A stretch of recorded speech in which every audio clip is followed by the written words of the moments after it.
Folks, we are back, the Breakdown Boys, and I am here with my co-host, a man that is clearly upset, but you shouldn't be, because while our hero, he fell before the massive right hand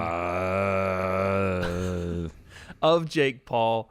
We're going to talk about Jake versus Anderson, but you shouldn't be mad, because you won predictions. Oh, that's right. You won predictions. I did win. On that. I did win, bro. So I don't know what we're going to do. I have to go back through the comments and look. I'm not shaving my eyebrow because I have to be in Dubai in a matter of a week. So that's not happening. We can't be doing that. But I will find something. And on the next breakdown, not this one, but the next time we record, I will own up comment section. But if you have some suggestions, this is going to be one of our first videos out. So let us know down below. And while you're there, put them in there, people. Like and subscribe. You know the deal here. We're close to 30K. Come on. Let's get to 30, then 40, then 50. Big news we're announcing right now, by the way. A lot's going on, but I'm going to announce it right now. We just talked about it. Sensei is coming to Austin, Texas. We're going to get it going. He's going to be there. The return. We're going to see you guys return there. to Austin. The breakdown in person. We're going to do some fun interview stuff like that. Stay tuned. But, Sensei, let's start. Jake versus Anderson. It was probably the most fun fight I've seen from Jake since I don't even, maybe the first Tyron Woodley fight, just because the atmosphere, but the fight itself was so exciting.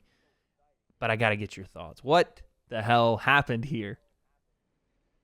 Dude, it went from me being pissed in the beginning, right off rip, because I already said Anderson mad. was going to do Round the one. thing. Once Anderson came out and he starts like shimmying and being silly, you know what I'm saying? Yeah. I'm like, oh, here we go. Yep. Here we go. Then by the end of it, by the later rounds, I was rooting for Jake. But I was rooting for Jake and like, you know what? Just freaking sit him down, dude. He freaking deserves it. I was getting so pissed, dude. I was like, you know what, Anderson? No, you. And then when he got knocked down, I wasn't like, oh my God. I was like, yep, serves you right, dude. Yeah.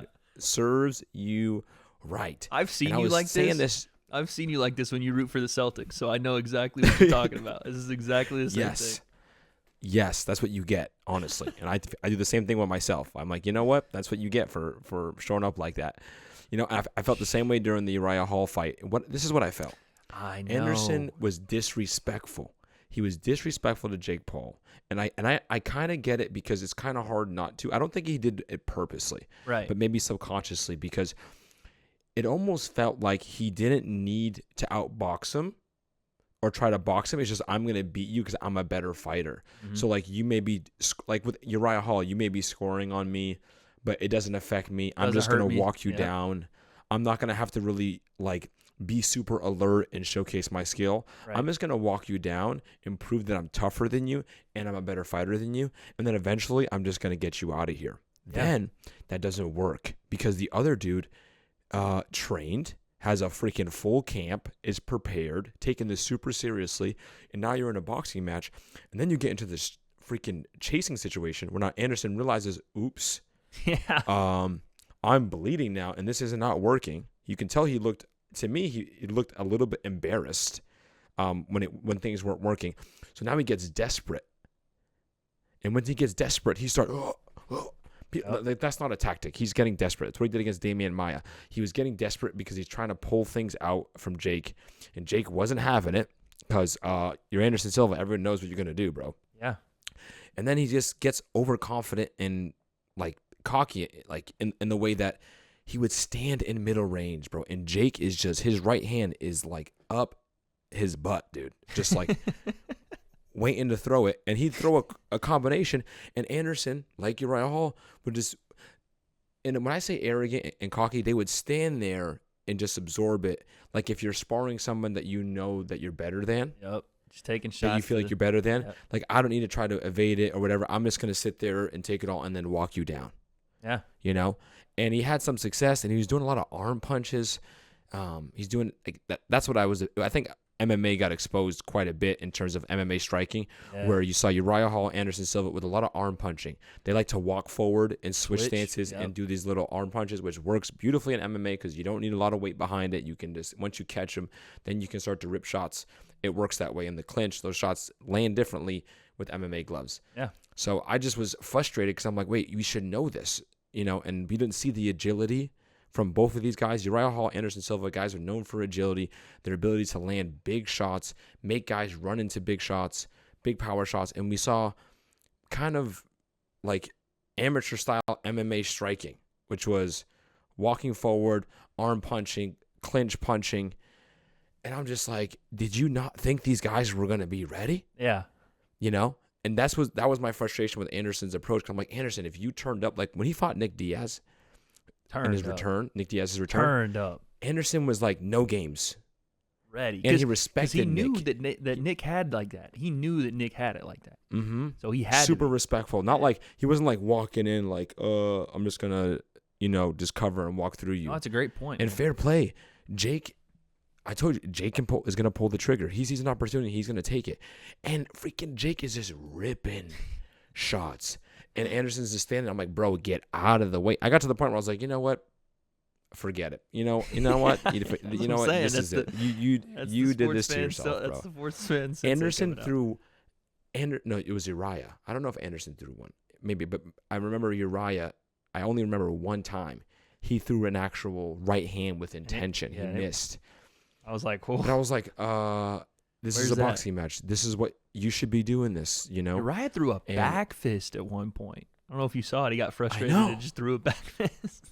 The frustration, but I think what happens is because you go, this has happened before because I think honestly think it's a part of the subconscious because you have so much experience, and I've been in the situations in the gym sometimes sparring because you go into the sparring match with a certain. And this is kickboxing, striking, MMA, with a certain idea, and then you're getting into a mode, and then it's not going your way, and then you get desperate because you're trying to recover because you feel kind of embarrassed that it's not working, and then you're kind of playing, you're not fighting the way that you can fight to your potential, and then you get desperate, and then you become available, and Le'Veon couldn't take advantage of it, but Jake Paul, the dude did, and fair play, congrats, bro. But god damn it.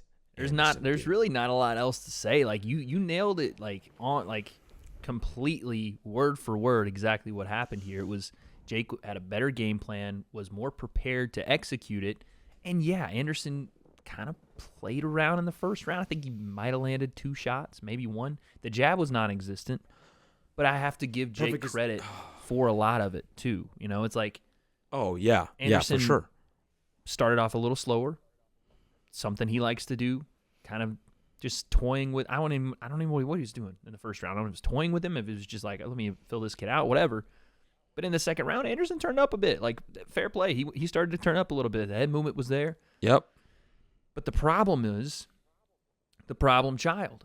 Like, as much as Anderson should have done more and should have taken this and Jake more seriously, like, because I do think there was an air of, I'm just gonna, like, this kid doesn't understand the levels and I'm gonna go show him.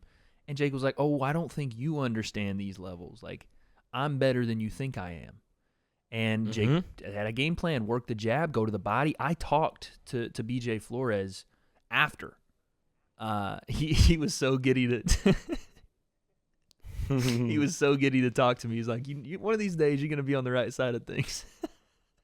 I was like, fair play, man. You killed it. But they did. They had a great game plan. Go to the, like, just destroy that lead hand. Just jab, jab, jab, hook, jab. Like, everything on that lead hand. Jake threw, I don't even know what it was, 30-something jabs round 1. Like, he was on that jab. Yeah, super active. Yeah, and not only that, though, they were using it, obviously, as window dressing, set up the right hand to the body, and they were going to the body a lot. And then the combinations behind it. For every 4, Anderson threw 1. And the 1 was, like you said, the arm punch at a switch stance, or in the clinch. Sometimes the uppercuts were working, but the other stuff wasn't, So I think you nailed it. I think it was Anderson, like I said, just flat out underestimating Jake early, understanding that he underestimated him, and then getting desperate because he couldn't make up the ground, not just because Anderson screwed up and maybe didn't go, whatever. He took this fight seriously. Like, I truly believe Anderson did. Yeah. But there's that subconscious mind that goes, oh, this is Jake, like, whatever. I think he thought Jake was going to roll over on his own. After 2, 100%. Yeah. After round 2, Because I was like, this is more trouble than Jake's been in certain instances, you know? yeah, but dude, I was after the first punch that Anderson landed. You know that first he threw like one punch in the first round, a little overhand. Nasty. That I was like, I was with Alana. You can ask her. He landed the first punch. I go, I'm like, in the way that his demeanor when he walked off. Yeah, like I was like, Anderson's gonna lose this fight. I thought he's gonna lose this fight because he thinks that I landed that Jake's just gonna fold. Jake's gonna be there. You have to put his ass away, bro. Yeah. You have to put him away. You got to nail him. He's not gonna just. Yeah. So he landed that, and he had this confidence about it, and I'm like, dude, this is not the kid that you think that he is. Right. Like you know, and that's the thing that I think a lot of people don't realize. You've got it, but a lot of people don't realize it. Jake is not Correct. that same guy that you think he is. No. He's far better, and that team is far more well-versed, and they have Danny Smith in that corner. They got BJ Flores in that corner. They got Jalen Love in that corner, and not all of them, no. World champions, no, not all of them that are in there, but they have had world champs in there. And to act like Anderson, and again, I saw who he was training with. He brought some pro guys in, but mostly he was training with his sons. It's like, to act like that's the same thing while Jake is strictly doing this, it's just I don't think people realize he's gotten far better in the last 10 months. God forbid what we see in a year from now, you know, and we'll talk about that in a second. But what do you think the biggest difference was outside of, you know, Anderson maybe not being as active early for Jake? What was the biggest difference for him in this fight for you compared to the last Jake? one? Yeah, compared to Tyron Woodley 2 or Tyron Woodley 1. We finally got to see, which I was going to say, we finally got to see Jake have to defend. Jake's defense, we have not got a chance to see whatsoever. Pretty damn good. Because no one's put any volume on him. And Anderson was able to have some success when he used volume. Because when the fight got sped up and Jake wasn't able to stand there and throw his combinations, his defense did a good job of getting out of bad situations, out of the storm, clinch, get back to safety. Yeah. But that's the one thing where I see, and I think that's good for him because that's going to be a thing where he's able to experience in a fight, and that's going to become more of the central focus in his training to improve. Yep. Because I've always said defense is the hardest part. That's what makes advanced fighters. The more advanced you are, it's based off your defense. Everyone can throw a punch. It's can you defend so that you can be available to throw more punches. And you saw Jake just at times struggle. Not when I say struggle, to find his offense and to look comfortable defensively, but he was able to defend the majority of what Anderson was doing. And again, Anderson was throwing a lot of arm punches and stuff, but the volume, you can tell, frustrated him. I was frustrated because Anderson wasn't using more volume. I'm like, hello, he clearly doesn't like that, you know, when that's going on. He wants to get back to space, and he likes it when you just stand there and stand still so he can just kind of stalemate you and then throw the punches. But I was excited to see Jake's defense. There was one point where he just shoulder rolled and actually landed a nice right hand in the pocket. Yeah. And I was like, okay, that's different. You know, we haven't seen that before. Think about it. We go back Jake to blitz, exactly. exit, blitz, exit, and we saw a little bit of everything this time. Go back to when you saw the first shot he landed on Gibb, right? And you're like, oh shit, he knew how to throw. Like that's when we was like, oh damn, he's learned how to throw a right hand. He's learned how to turn it. Yep. And then when we watched him drop Ben, it was like, oh shit, it wasn't just a YouTuber he dropped. And that's not an offense to Gibb at all, because Gibb is far beyond that now. But it was of course. Shit. And then, you know, he drops Tyron Woodley, or not even that, he outboxes Tyron Woodley in the first one. We were like, oh no. He faced danger that one. There was actually danger, danger there. Yeah, he got hurt. Mm-hmm. And in that same round, the same sequence, he hurts Tyron. But then he comes back and knocks Tyron out after, you know, the headbutt or whatever it was, the elbow, and probably being down in that fight. And then he comes back in this one. And listen, you go into rounds, and we'll wrap it up here, but Jake wins the first, in my opinion. Anderson wins the second. I don't even remember how. I think I had it Jake the third, and then Jake the fourth when I watched it the second time. And then I thought Anderson, by far, the fifth round was his best round. He went crazy with his, that was, you know, where you're talking about his volume really came in. And I thought the sixth went to Anderson as well, giving us a 3-3 tie going into 7. I thought Jake won 7. And then I thought Jake, again, you want to talk about a guy that he had to win that round, in my opinion, decisively, because there were close rounds. Like round 4 was dead even. 7 was close. Like there were some close rounds, you know? And so going into 8th, Anderson just has to win it to get a draw. So he has to go out there, like you said, and just, at this point it's desperation. And that, combined with the fact that they had continued to work Anderson's body, combined with the fact that Jake had thrown right hands that had just whizzed by Anderson early, and some that had landed big. I mean, Anderson, both his eyes were swelling up. That last one he landed is probably the least amount of power he got on a right hand that landed. But it was because Anderson, one, didn't see it and stayed in the pocket with a guy that maybe, again, he didn't think could hurt him. Dropped him. What was your reaction when he dropped him? Literally my reaction. That's what you get. Stone face. Yep. I was like, you know what? That's what you get. Honestly, this is the right thing to me because of the approach. And I think Jake deserves that respect. And I'm saying this out of respect for Jake because I know how hard he trains. I know how prepared he was. That's what I was going to say, his willingness to go for broke, his willingness to go in there and fight. He's not someone that you can stand there and play with. No. If you think you're going to do that, you're in for a surprise. It doesn't matter who you are at this point, right? Okay, maybe outside of high level guys that are world championship caliber or even, world caliber or domestic caliber, but I'm talking guys that are 5-0, 6-0, that aren't as experienced. Like, obviously, he said something about Vanilla Riley, and we're not going to entertain that. But, a Tommy Fury, somebody like that. Stop it.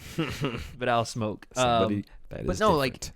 What you said makes the most sense. It was disrespectful of Anderson to look at Jake that way because he is a real guy now.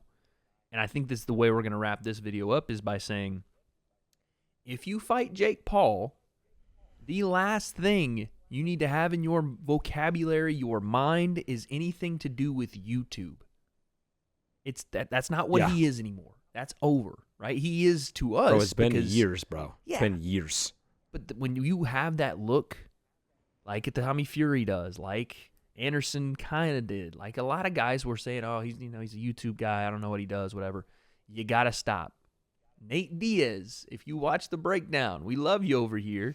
We know, by the way, did you see him slap up Jake's breathing coach in the back? What was that about, bro? Yes, I saw. This is the last guy that wants I think Nate's getting knocked out, but that's another story. Oof.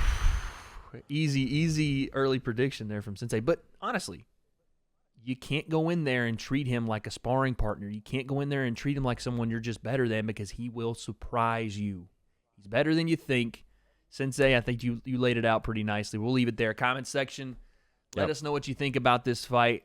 Did Jake outbox Anderson Silva? I think he did. Not maybe because Anderson couldn't have done better, but because Jake made him human. That's all we got, man. You guys let us know down below. How'd Jake win this fight, and what does he do next?